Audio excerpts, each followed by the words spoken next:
Today I want to talk to you about 4 ways to try to help you see through a narcissist mask.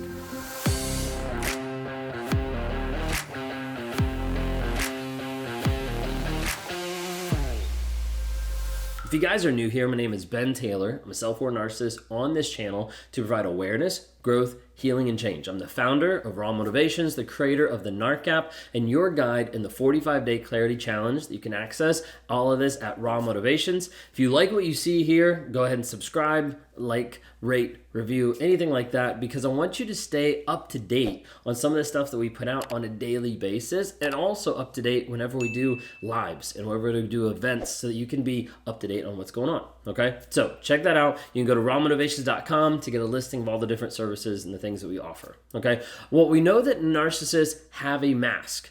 And typically, they have a mask to be able to hide behind. Oftentimes, to be able to hide their insecurities, hide their different fears, hide the different things that are going on inside. The guilt, the shame that I want to be able to avoid, that I want to be able to get away from. And we talked a little bit earlier today about the aspect of being able to hide those things. And oftentimes, the narcissist doing that and confusing you because that mask looks different with the new supply.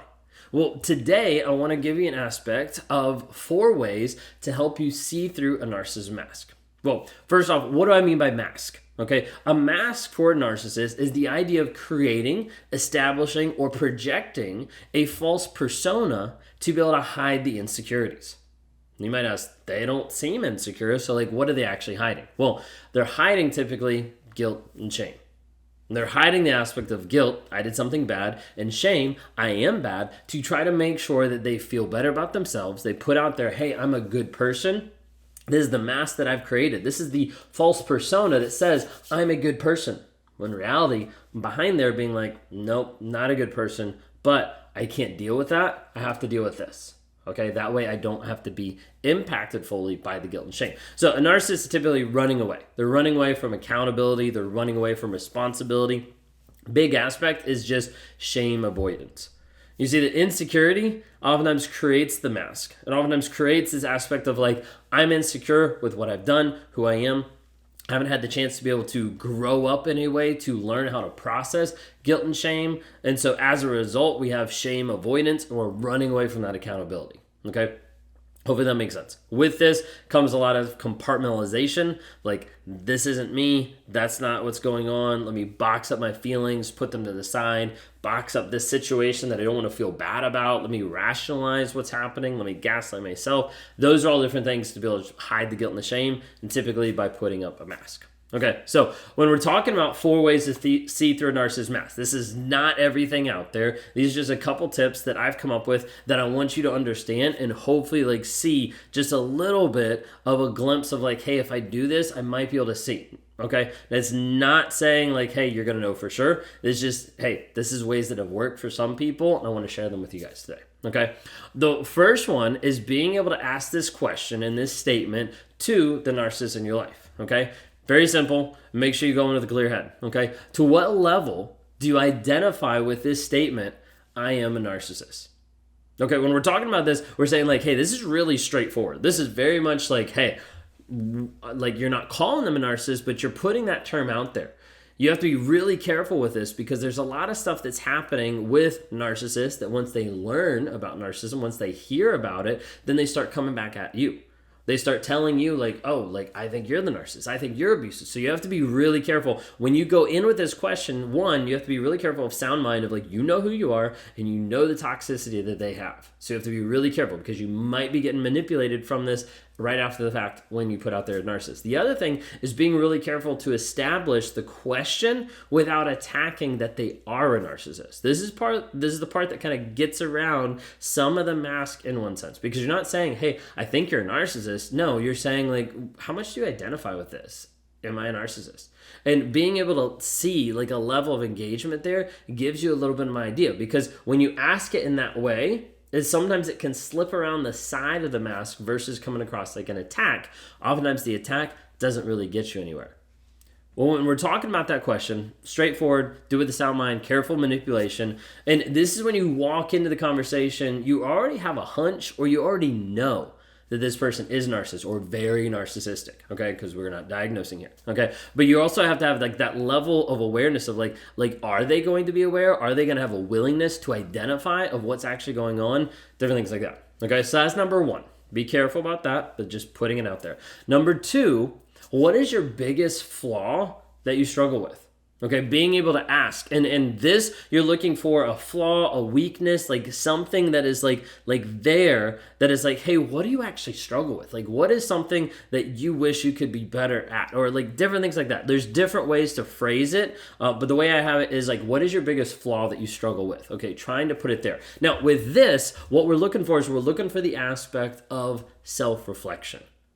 Oftentimes, narcissists struggle, like almost impossible, but struggle with self-reflection. Being able to look at myself and see what's wrong, being able to look at myself and see that I have a problem. I don't want to admit that I have a problem. I don't want to show people I have a problem. I want to tell people, hey, I'm perfect, I'm great, I'm amazing, I'm a good person. Okay? And oftentimes when this happens, like you're looking for that self-reflection to see, can they actually identify any flaws? Now, what you have to watch out for and beware of is the fake flaws, is the stuff that you're like, wait a second, this really isn't a flaw, but it's something that you're putting out there trying to make me feel or think that it's a flaw when it's not, okay? It's like, probably like the biggest flaw I have is I'm just too nice. Like, I connect with people.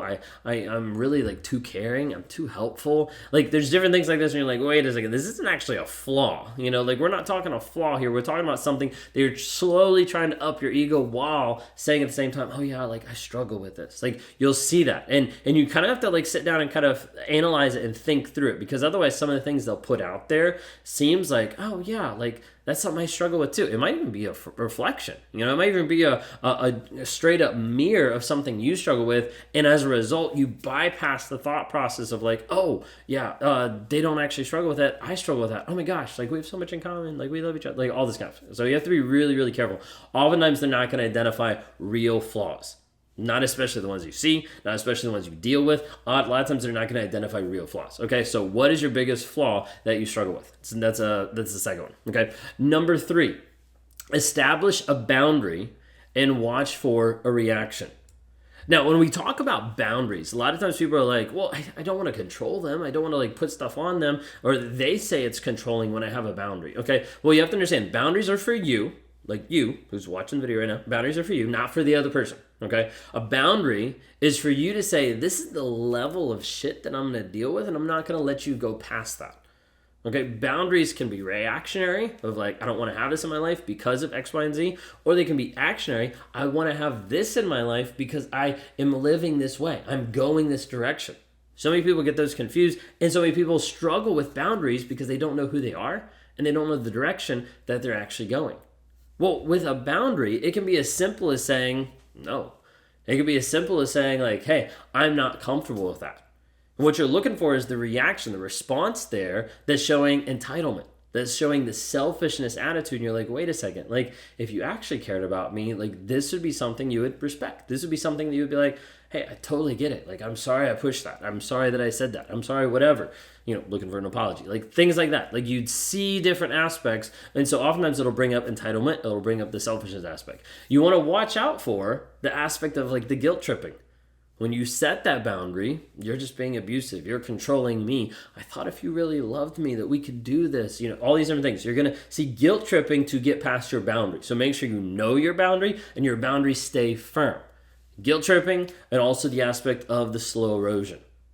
Like, I realize that you have a boundary there, and I'm not going to break it, but I'm going to slowly erode everything that's underneath it so that boundary no longer has anything to stand on. And as a result, either I break your boundary or you break your own boundary, and I've still won over you. So you have to understand there's like a difference there. Sometimes they'll just break it. Sometimes they'll guilt trip you. Sometimes they'll have slow erosion, getting to the place where your boundary no longer exists. So you're looking for changes in patterns. You're looking for different things going on. You're looking for an aspect of like silent treatment, of like energy shift. A lot of it is like you're looking to see what's happening when you establish a boundary, what's actually changing. Okay? All right. Number 4, the last one here, is the avoidance of deep, hard conversations.